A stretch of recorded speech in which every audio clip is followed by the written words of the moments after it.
Alors t'as déjà travaillé dans un salon funéraire?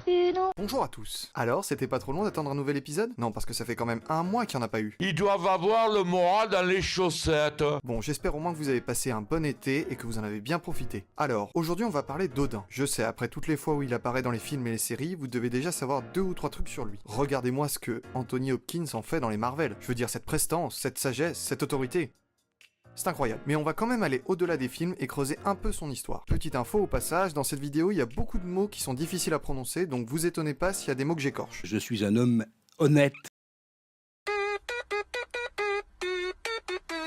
Odin, c'est le prince des As, des dieux de la mythologie scandinave. Il est marié à Frigg, la déesse du mariage. Moi aussi, elle m'excite, cette petite sœur. Il règne sur Asgard, le domaine des dieux, et réside dans le Valhalla, où vivent les héros morts et les Valkyries. Mais si, vous savez, ces déesses qui amènent les guerriers les plus courageux morts sur les champs de bataille, et ben voilà, c'est eux qui combattront aux côtés d'Odin contre les géants, les éternels ennemis des dieux. Petite précision, Odin ne reçoit que la moitié de ses guerriers, l'autre étant donné à Freya, la déesse de l'amour. Je veux même pas savoir ce qu'elle en fait. Odin est souvent représenté sur son cheval, Sleipnir. Il est muni de 8 pattes et peut courir plus vite que le vent et traverser les mers et les océans en courant sur leur surface. Plutôt stylé, faut dire. Il a aussi 2 corbeaux, Hugin et Munin, symbolisant la pensée et la mémoire, qui lui servent d'espions et d'éclaireurs, et de 2 loups, Yérik et Freki, qu'il nourrit lorsqu'il est au Valhalla. En fait, c'est une vraie basse-cour autour de lui, c'est incroyable. Tête d'homme, aujourd'hui ça va pas se passer comme ça. Il est dieu de la guerre et en tant que tel, il est armé de Gungnir, une puissante lance qui peut tout trancher, même les plus durs aciers. Il possède aussi une bague nommée Draupner.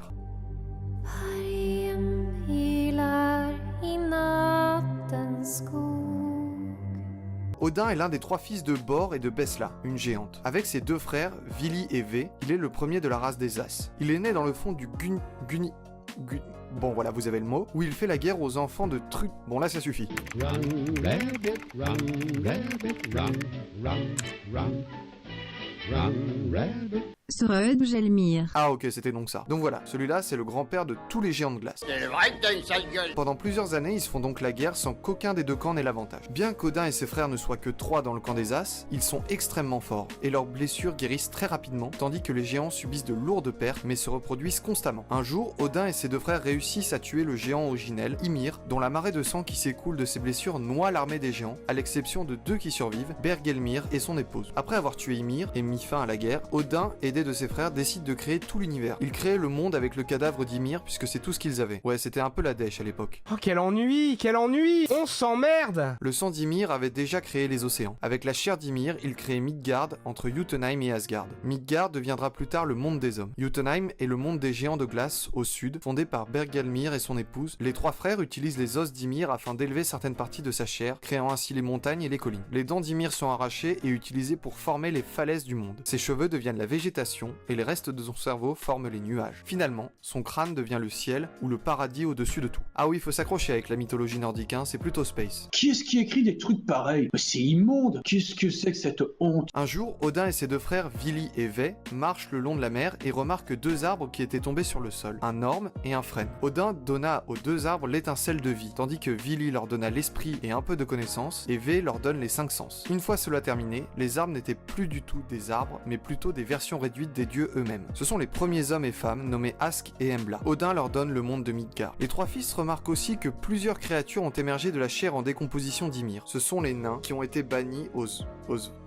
voilà, vous l'avez, le monde souterrain situé sous la surface de Midgard. En raison de leur nature avide, les nains peuvent creuser le sol de la terre pour y découvrir des métaux précieux qu'ils chérissent. Mais les nains ne peuvent pas se rendre à la surface de la terre durant la journée, puisque la lumière du soleil les pétrifie instantanément sur place. Il y a les standouilles là. Après avoir créé les 9 mondes et remporté plein de batailles et de guerres, le père de tout fut à la recherche du savoir, de la connaissance et de la sagesse de toute chose. Il veut acquérir la sagesse mystique la plus parfaite, digne du dieu des dieux. Parce que c'est aussi ça, être un héros. Il se rend auprès du puits dont l'eau donne cette connaissance parfaite. Mais ce puits est gardé par la tête du géant primordial Mimir. Waouh, qu'est-ce que c'est que ce truc? Mimir consent à lui laisser boire l'eau à condition qu'Odin accepte de sacrifier un de ses 2 yeux. Odin s'arrache l'œil gauche et le jette dans le puits, puis boit l'eau et accède à la sagesse cachée du monde. Il devient alors le grand maître de la connaissance et des secrets de l'univers tout entier, mais il n'est pas satisfait de ses résultats et il sait par sa grande connaissance qu'il n'est pas encore le maître de la sagesse mystique la plus parfaite. Odin se rend alors chez la grande Volva, celle qui fut à l'origine de la Voluspa, le texte religieux dieu de l'Asatru, où l'histoire de l'univers fut écrite par la Volva de ses débuts jusqu'à la fin prophétique. Pour qu'Odin soit digne maître de la sagesse mystique la plus parfaite, il doit faire un rituel que seul un véritable dieu peut accomplir. Odin doit se sacrifier spirituellement pour mettre fin à ses propres limites. Odin se sacrifie donc en se transperçant mortellement avec sa propre lance Gungnir. J'ai mal, au secours!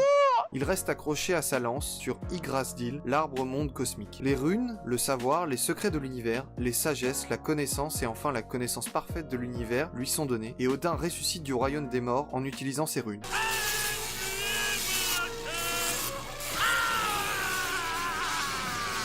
Il termine alors son apprentissage aux côtés de la déesse Freya, qui lui donne la pratique du Seid, la magie la plus puissante de tout l'univers. Ah ouais, il avait une sacrée volonté le Odin. Ensuite, il demande au nain de lui faire un trône selon ses plans. Ce trône lui permet de regarder les 9 mondes et de tout connaître sur les humains et les habitants de l'univers. Grâce à ces 2 corbeaux, le dieu n'ignore plus rien. Ah oui, je vous avais dit, il fallait s'accrocher, c'est quelque chose.